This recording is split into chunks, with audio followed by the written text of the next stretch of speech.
नमस्कार, मैं हूँ ईशा और आप देख रहे हैं मिराखी वार्ता। जैसा कि आप जानते हैं, देश भर के किसान आंदोलन चल रहा है। दिल्ली के हाईवे को जाम किए हुए, दिल्ली को घेरे हुए हैं। आज हम शाहजहांपुर बॉर्डर पे हैं।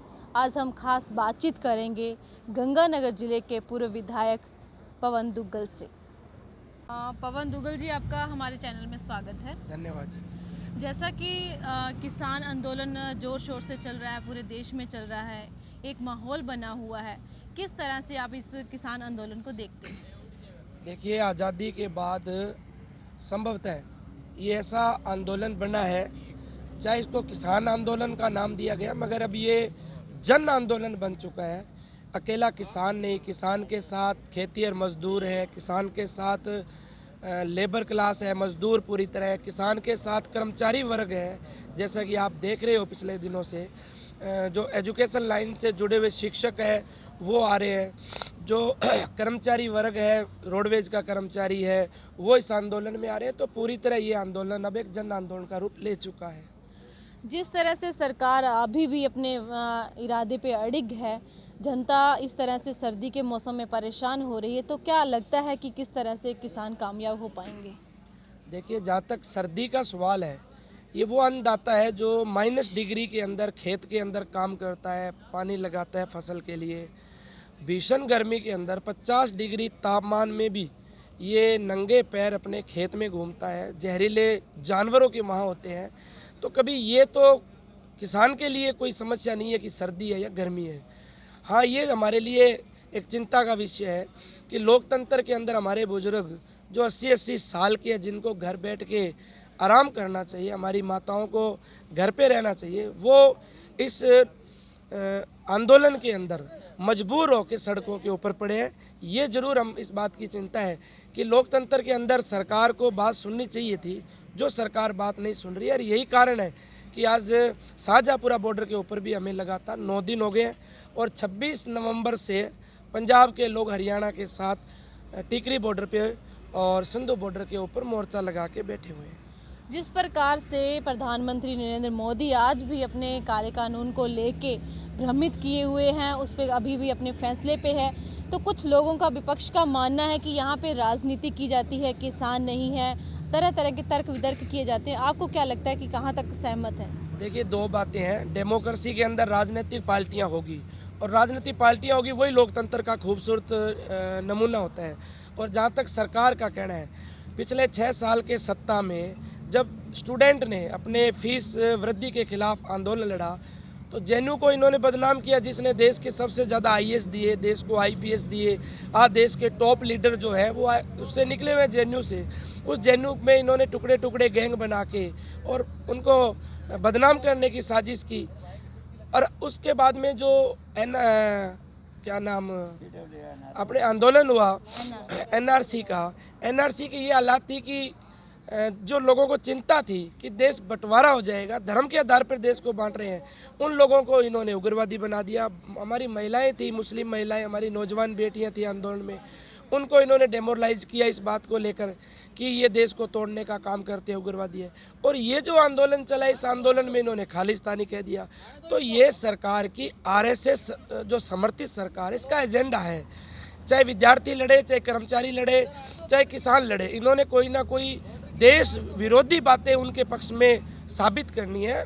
और इन्होंने इस बात का प्रमाण ले रखा है कि हमारे साथ जो है वो देश का पक्षकार है, और जो और कोई अपनी बात रखेगा वो देशद्रोही होगा। तो सरकार का ये आंदोलन को तोड़ने का एक तरीका है, लेकिन हम आपके चैनल से ये पूरे कॉन्फिडेंस से कह सकते हैं कि अब जो आंदोलन हो रहा है वो अन्नदाता का आंदोलन है, किसान का आंदोलन है, उसके साथ उसका परिवार खड़ा है, उसके साथ मजदूर खड़ा हुआ है। इस आंदोलन को बेशक चाहे खालिस्तानी नाम दे, पहले तो कह रहे थे ये पंजाब का है, चलो पंजाब को खालिस्तानी कह दिया। हम तो राजस्थान के हैं ना, हम तो राजस्थान के लोग हैं, अब हमें क्या कहेंगे, हमारे लिए कौन सी ये संज्ञा का प्रयोग करेंगे। तो ये सरकार वाहियात बात कर रही है, इससे आंदोलन डेमोरलाइज नहीं होगा, आंदोलन जीतेगा, अन्नदाता जीतेगा। और सरकार जो कुछ भी कहे, सरकार को मुंह की खानी पड़ेगी इस आंदोलन में। जिस प्रकार से आपके साथ यहाँ पे राजस्थान के सभी ज़िलों से लगभग किसान मोर्चा संभाले हुए पहुँच चुके हैं, तो किस तरह अभी भी कुछ ऐसे परिवार हैं जो ये मानना चाहते हैं कि मोदी जी जो हैं वो सही कर रहे हैं या कृषि जो है, कृषि बिल जो है उनके पक्ष में है? देखो, दो बातें हैं।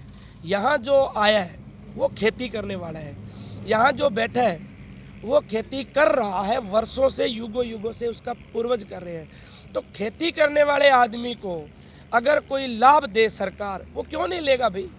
गरीब को अगर कोई सुख देती है सरकार, वेलफेयर नीतियाँ बनाती है तो स्वागत होता है। लेकिन सरकार अगर कह रही है कि किसान के लिए हम भला कर रहे हैं और किसान कह रहे हैं हमारा भला इससे नहीं होने वाला, तो ये बात तो जिसके लिए भला करे अगर वो संतुष्ट नहीं है तो फिर आप किसका भला कर रहे हो? आप ज़बरदस्ती उसको भला कर रहे हो। क्या हम किसान हैं, क्या हम नहीं चाहते कि हमारे एमएसपी हमें मिले? लेकिन हम ये कह रहे हैं कि मिनिमम सपोर्ट प्राइस है उसको कानून के दायरे में लाओ और कानून बनाओ उसे कि जो एमएसपी से नीचे खरीद होगी उस खरीद जो करेगा उस पर मुकदमा दर्ज होगा। हमारे यहाँ मंडियाँ चलती है, कृषि उपज मंडी है, तो मंडियों के डेवलपमेंट में सरकार योगदान दे, बेहतर बनाए, पीछे की जो सरकारों ने कमियां रखी है उसमें सुधार करे।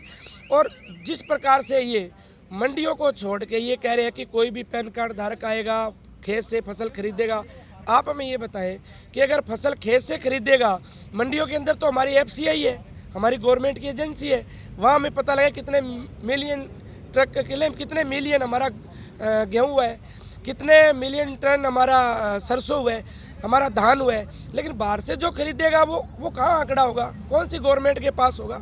तो ये किसान समझता है, अन्नदाता समझता है।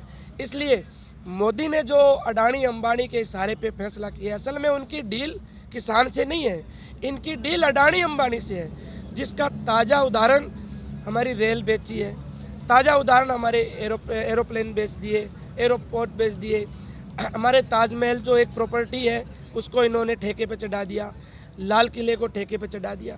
तो ये जो सारा सिस्टम कर रहा है निजीकरण का, अब इन्होंने खेती को निजीकरण की कोशिश की है। ये देखो संभव नहीं है, देश का अन्नदाता है, हम अपने खेत को नहीं बिकने देंगे। खेत जो ज़मीन है वो हमारी माँ है और हम अपनी माँ को किसी भी सूरत में नहीं बिकने देंगे। इसके लिए कुछ भी करना पड़े, निश्चित रूप से सरकार हारेगी और किसान जीतेगा।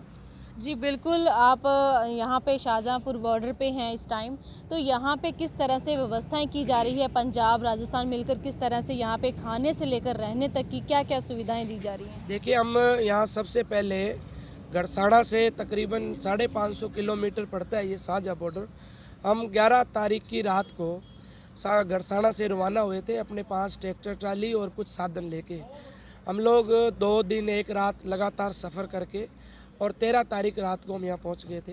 14 तारीख को यहाँ आम सभा रखी गई और आम सभा के बाद में हमने बैरिकेड के बिल्कुल नज़दीक हमारा ट्रैक्टर ट्राली लगा दी थी। हम अपने इलाके से ये पूरी तैयारी, मुकम्मल तैयारी करके आए थे कि हम यहाँ रहेंगे, स्टे करेंगे। हमारे पास उस इलाके के गुरुद्वारा सिंह सभा है, हमारे व्यापार मंडल है और जो हमारे सज्जन साथी हैं, उन्होंने हमारे लिए आटा, दाल, पानी, जो भी ज़रूरत है वो सारी चीज़ें भेजी थी। हम लोग उन सारी चीज़ों को लेके आए थे और हमने पहले यहाँ लंगर शुरू कर दिया था 14 तारीख मॉर्निंग को। और आज तो आप अगर विजिट करोगे, देखोगे तो आपको ताज्जुब होगा कि यहाँ के लोकल जो लोग हैं, लोकल बॉडी है, किसान है, आज हमारे पास तकरीबन 10 क्विंटल दूध आया है, आज हमारे पास 4-5 क्विंटल लस्सी आई है और ईंधन के रूम में यहाँ ट्राले से ट्राले आ रहे, ढेर लगा हुआ है। कुल मिला के जो लोकल का किसान है वो जाग चुका है।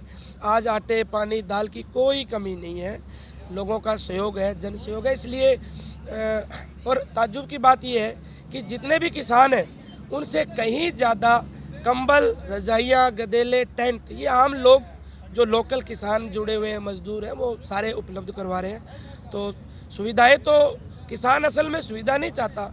सुविधाओं की अगर हम बात करेंगे तो फिर हमारे खेत में, खलिहान में हम फसल कैसे पैदा करेंगे? अगर हम सुविधाओं की बात करेंगे तो देश के अन्न भंडार कैसे भरेंगे? बात सुविधाओं की नहीं है। बात यह है कि हम लोग इस मोर्चे पे डटे हुए हैं और इस मोर्चे पे अंतिम सांस तक हम डटे रहेंगे।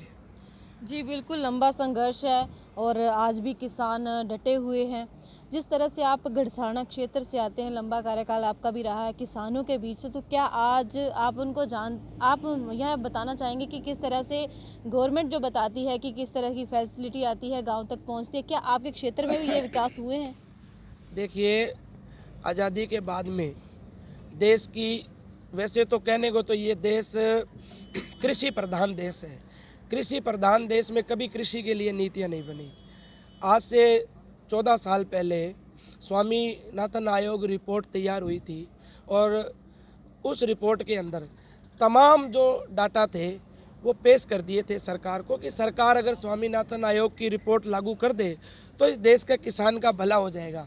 मगर ताज्जुब की बात ये है कि इन्होंने स्वामीनाथन आयोग रिपोर्ट को लागू करने की बजाय उस रिपोर्ट को खारिज करते हुए ये नया कानून ले आया और ये कानून अमेरिका में सबसे पहले लाए थे। आज अमेरिका के हालात आप देख रहे हो, पूरा अमेरिका का किसान तबाह हो गया है, समाप्त हो गया है।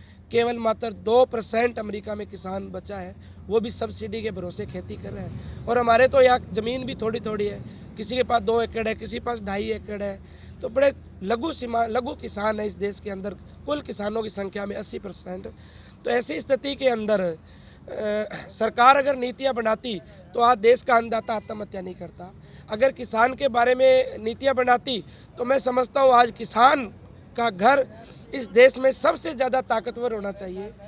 जहाँ कोरोना काल में देश की जीडीपी नीचे आ गई, वहाँ हमने अन्न भंडार, आज अगर 4 साल फसल न भी पैदा करे तो 1.25 अरब देश की संख्या वाला ये देश 4 साल का अनाज के भंडार देश में भरे हुए पड़े हैं। इसका मतलब किसान ने जी जान से मेहनत की है, मगर किसान के पक्ष में कभी नीतियाँ नहीं बनी। कहने को तो उसको अन्नदाता कह दो, कहने को तो उसको ये कहो कि कृषि प्रधान देश है। इस देश के अंदर जीरो से काम करने वाले आज अडानी अंबानी अरबपति खरबपति बन गए। इस देश के अंदर चंद रुपये लेके आने वाले टाटा बिरला आज देश के अरबपति बन गए। ताज्जुब इस बात का है कि इनकी गिनती दुनिया के जो अरबपति है उनमें होती है और देश का किसान की गिनती दुनिया के सबसे गरीब लोगों में होती है। जो अन्न पैदा करता है, जिसने आज़ादी की लड़ाई में भाग लिया हो, कुर्बानियाँ दी हो, वो तो दिनों दिन आत्महत्या के लिए मजबूर हो गया और जो चंद रुपये टुकड़े लगा के आज वो देश का अरबपति बनता है। तो केवल हमारे इलाके की बात नहीं है, पूरे देश का अन्नदाता आत्महत्या कर रहे हैं। विंद्रम में आत्महत्याएँ चल रही है।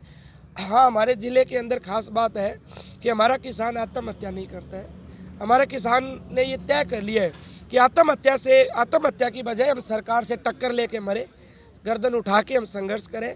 संघर्ष में हम शहीद होंगे लेकिन आत्महत्या हम नहीं करेंगे। ये रास्ता राजस्थान और उत्तरी भारत को गढ़साना में हुए 2004, 5 और 6 के आंदोलन से दिया है, जिसमें 7 किसान शहीद हुए। गोलियां चलती रहती, किसान लड़ता रहा पानी के लिए, लाठियां चलती रही, किसान कुर्बानी देता रहा, लेकिन आखिर सरकार झुकी, किसान जीता। तो सरकार अभी भी किसान को, जो जैसा भी टूटा हुआ ढांचा चल रहा था, जो किसान कुल मिला के जिंदा थे, अब पूरी तरह इनको मारने का सरकार प्रयास कर रही है। जी बिल्कुल, मैं इसके साथ ही विपक्ष जिस तरह से तर्क वितर्क करता है और अभी सवाल उठा रहा है कि इसमें कांग्रेस साथ दे रही है या किसान जो हैं बहुत अच्छे से सड़कों पे भी हैं, लेकिन कहीं ना कहीं वो कभी पिज़्ज़ा खाने की बात, कभी मालिश वाली मशीनों की बात, कभी कपड़े धोने की मशीनों की बात, अलग अलग सवाल लेके आ रहा है। तो क्या लगता है उनको कि वो कमज़ोर पड़ रहे हैं या वो डर रही है सरकार? देखिए, किसान जो पैदा करता है अन्न, वो पिज़्ज़ा नहीं खा सकता। पिज़्ज़ा खाने वाले करोड़पति होंगे। जो अन्न पैदा करता है वो खीर नहीं खा सकता। चावल हम पैदा करते हैं, खीर हम नहीं खा सकते। दूध हम पैदा करते हैं, खीर हम नहीं बना सकते। तो जो पैदा करने वाला देश का है वही अगर नहीं खाएगा तो फिर कौन खाएगा भाई? इसलिए ये सरकार के बेहुदा तर्क है। सरकार डाइवर्ट करने की कोशिश कर रही है। क्या हम किसान जो देश के 4 साल तक अन्न भंडार भर दिए, क्या हम अच्छे कपड़े नहीं पहन सकते? क्या हम अच्छे जूते नहीं पहन सकते? क्या हम गाड़ी नहीं ला सकते? तो ये जो सरकार के तर्क है, कांग्रेस लड़ रही है, वो लड़ रही है, ये तो मोदी जी को आज एहसास है, लेकिन और एहसास होगा और एक दिन ऐसा इतिहास रचेगा किसान कि देश की पार्लियामेंट ने चाहे कानून बना दिया हो, मगर सड़क जो है हिंदुस्तान की लोकतंत्र में सड़क जीतेगी। ये चारों तरफ जो दिल्ली को घेर के बैठे हैं, ये संघर्ष करने वाले जीतेंगे। संसद हारेगी, हम ये कहेंगे संसद इसलिए हारेगी कि संसद गलत फैसला कर रही है। संसद इसलिए झुकेगी कि संसद हमसे है, हम संसद से नहीं है। नेता हमसे बने हैं, नेताओं से जनता कभी नहीं बनी है। इसलिए हमने इस पक्ष को सुनना पूरी तरह बंद कर दिया, मोदी जी को सुनना ही बंद कर रखा है। हमने हमारी ताकत को मैदान में लेके आए हैं, हमारे संघर्ष को मैदान में लेके आए हैं। हमने इनके तमाम टीवी चैनल, जो भी मोदी मीडिया के चैनल, हमने तमाम चैनलों को बंद कर दिया। इनकी जियो को पोर्ट करना बंद कर दिया, रिलायंस को बंद कर दिया। हमारा लक्ष्य है सिर्फ हमारी ताकत दिखाना है, और हिंदुस्तान ही नहीं, हम पूरी दुनिया को दिखाएंगे कि जो लोकतंत्र में हम अपनी उंगली से सरकार को बना सकते हैं, तो इस उंगली और मुट्ठी बंद करके सरकार को गिरा सकते हैं। ये हम इतिहास रचेगा हमारे देश का अन्नदाता। जी बहुत बहुत शुक्रिया। ये थे हमारे साथ पूर्व विधायक पवन दुग्गल, जिन्होंने बताया कि किसान आज सड़क पर है, लेकिन एक अच्छी तादाद के साथ है, वो एक हिम्मत के साथ है, वो जीतने का हौसला भी रखते हैं और जीत के भी दिखाएंगे। बहुत बहुत शुक्रिया। अगली स्टोरी के लिए फिर आपके साथ फिर मिलेंगे। Thank you.